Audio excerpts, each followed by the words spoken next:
विश्वगुरु स्वामी विवेकानंद जी,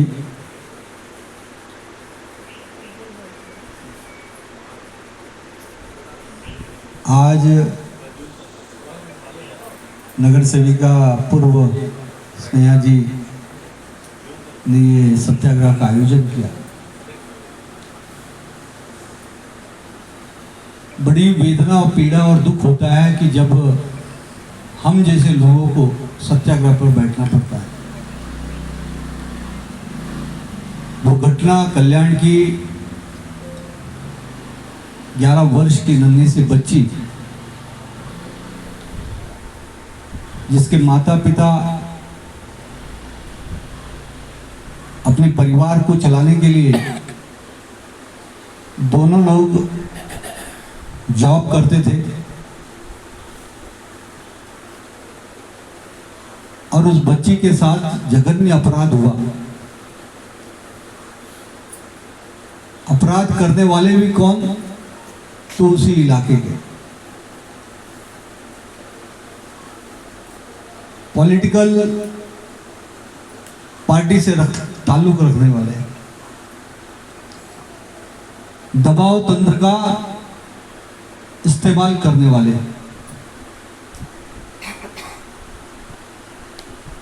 मैं सबसे पहले आपको सभी को ये जानकारी जरूर देना चाहूंगा कि इस मामले में जब हम सभी को पता चला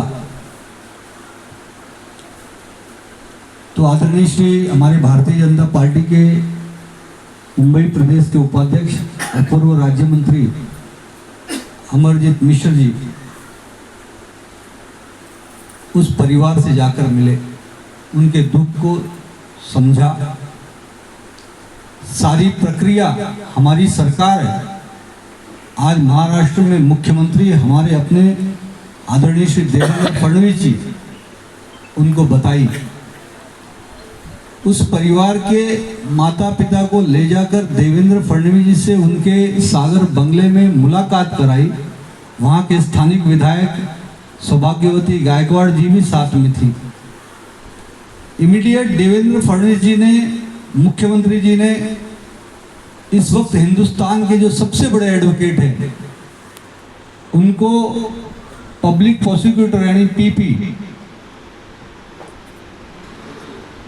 श्री उज्जवल निकम जी को पब्लिक प्रोसिक्यूटर नियुक्त किया।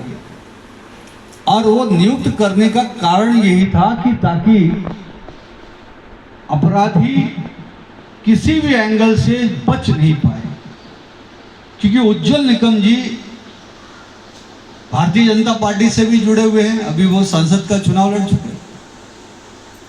अब वो इतने माहिर वकील हैं, इतने तज्ञ वकील हैं, जिन्होंने कसाब को फांसी दिलाई थी, जिन्होंने अनेक आतंकवादियों को फांसी दिलाई। 70 से ज्यादा फांसी दिलाने का श्रेय अगर किसी को जाता है तो इस हिंदुस्तान में उज्जवल निकम जी को जाता है। यानी कि कितनी पवित्र भूमिका, कितना सटीक भूमिका आदरणीय मुख्यमंत्री देवेंद्र फडणवीस ने जी उज्जवल निकम जी की नियुक्ति की ताकि तुरंत उनको फांसी दे। हमारी भूमिका बहुत सुंदर, बहुत सटीक। इसके लिए मैं आदरणीय मुख्यमंत्री देवेंद्र फडणवीस जी का भी मैं बहुत बहुत धन्यवाद व्यक्त करता हूं। श्री अमरजीत मिश्रा जी का भी बहुत बहुत धन्यवाद व्यक्त करता हूं। तब आपके मन में ये प्रश्न आएगा कि इतना सब कुछ अच्छा चलते हुए भी फिर सत्याग्रह की आवश्यकता है। संजय जी, अपराधी जो है वो एक दूसरी पार्टी से जुड़े हुए लोग और उनका दबाव तंत्र इतना जबरदस्त कि उस परिवार ने उज्जवल निगम को पब्लिक प्रोसिक्यूटर लेने से मना कर दिया, मुख्यमंत्री के देने के बावजूद। इसका कारण क्या? उनकी दहशत, उनका डर, ताकि वो उनको फांसी नहीं हो पाए। उस परिवार को डराया गया, धमकाया गया, दबाव तंत्र इस्तेमाल किया गया। और इसीलिए आज का ये सत्याग्रह है कि हम उस परिवार के साथ हैं, उस परिवार के साथ खड़े हैं। आप डरो मत, समाज आपके साथ है, महाराष्ट्र आपके साथ है, भारतीय जनता पार्टी आपके साथ है, देवेंद्र फडणवीस इस महाराष्ट्र के मुख्यमंत्री आपके साथ है।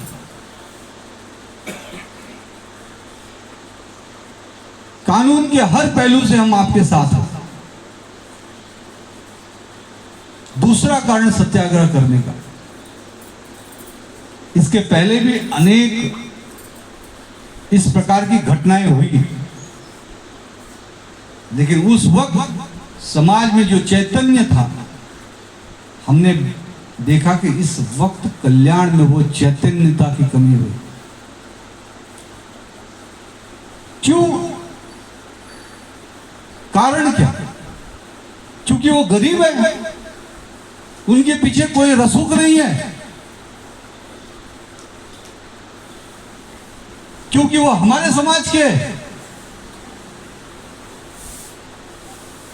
मैंने पहले भी शुरुआत में कहा कि हमारे समाज की बहुत सारी संस्थाएं होती, तरह तरह के कार्यक्रम करती है, समाज को संगठित करने के लिए कार्यक्रम करती है, लेकिन समाज को संगठित करके करेंगे क्या? क्यों संगठन होता है समाज का? क्यों हम संगठित होते हैं सुरेश सिंह जी? इसलिए होते हैं कि अगर किसी पे दुख आए, संकट आए तो समाज खड़ा हो जाए। लेकिन कल्याण का समाज मेरी उस बेटी के साथ खड़ा नहीं हो रहा है, इसलिए आवाज हमने भाईंदर से उठाने की कोशिश की है।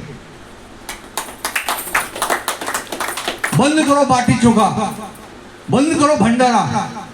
हम जिस माता रानी की माता की चौकी करते हैं, आज उस माता की हत्या हुई है, उसके बावजूद भी जो हजारों की संख्या में भंडारे में इकट्ठे होते थे लोग, आज वहां उनके घर पे कोई पूछने नहीं जा रहा। ये दर्द है, ये पीड़ा है। समाज को जगाने के लिए, समाज को संगठित करने के लिए। अरे मुख्यमंत्री आपके साथ है, भारतीय जनता पार्टी आपके साथ है, इसके बाद समाज क्यों नहीं खड़ा हो रहा उस बच्ची के साथ? कल्याण की जनता को मैं मीरा भाईंदर से आह्वान करूंगा कि उस परिवार के साथ खड़े हो, वरना जितने भी संगठनाएं हैं, सामाजिक संगठनाएं, किसी भी समाज की हो, और विशेष तौर से हमारे समाज की, उन्होंने अपना रजिस्ट्रेशन कैंसिल करके घर में बैठना चाहिए। ये समाज सेवा का ढोंग बंद करना चाहिए।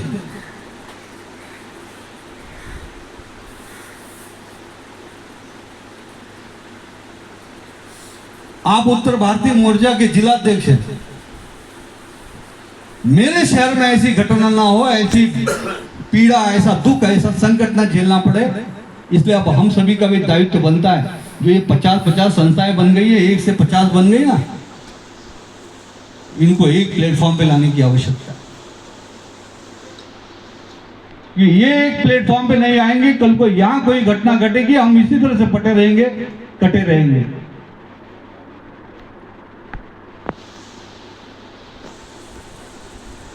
सारी संगठनाएं साल भर जो अपना अपना चूल्हा जला रही हैं, अपना अपना काम कर रही हैं, करे, मुझे उस पर कोई आपत्ति नहीं है। लेकिन साल में, 2 साल में एक बार एक प्लेटफॉर्म पे आना बहुत जरूरी है, बहुत जरूरी है। क्योंकि हम में अगर कोऑर्डिनेशन नहीं रहेगा, हम में समन्वय नहीं रहेगा, हम में संवाद नहीं रहेगा, हम में अच्छे संबंध स्थापित नहीं रहेंगे, तो ऐसे ही कोई बच्ची मरेगी और फिर उसके पीछे कोई समाज खड़ा होने वाला नहीं है, और बाटी चोखा और भंडारा चलते रहेगा।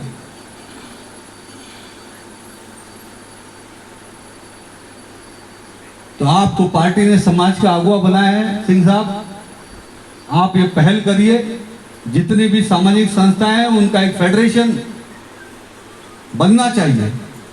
वो सारे लोग संगठित होकर कि कभी भी इस प्रकार की अन्याय अत्याचार की बात हो तो चाहे धन से हो, चाहे तन से हो, चाहे मन से हो, चाहे एकता से हो, हम प्रत्येक पीड़ित के साथ इसी तरह से खड़े हो। और तीसरी बात, इस सत्याग्रह के पीछे कि ये विचार जो आते हैं लोगों के मन में, ये जघन्य अपराध करने के लिए, ये कहां से पैदा होते हैं? ये दरिंदे। कल्याण में जो घटना घटी, वो दरिंदा उसी गली का था, जान पहचान का था। उसके मन में कैसे ये विकृति आई?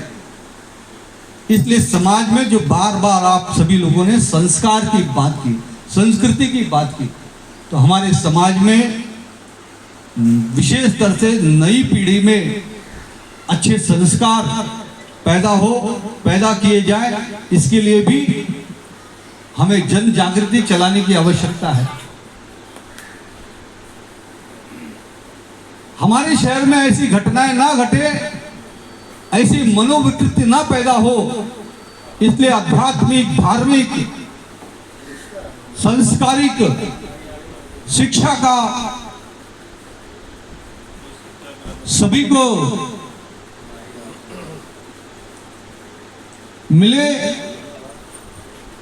ये भी मैं निवेदन आप सभी से आज के इस सत्याग्रह के माध्यम से करूंगा। आप सभी लोग इसमें सम्मिलित हुए, इसलिए भी मैं सभी का धन्यवाद व्यक्त करता हूं। मेरे पत्रकार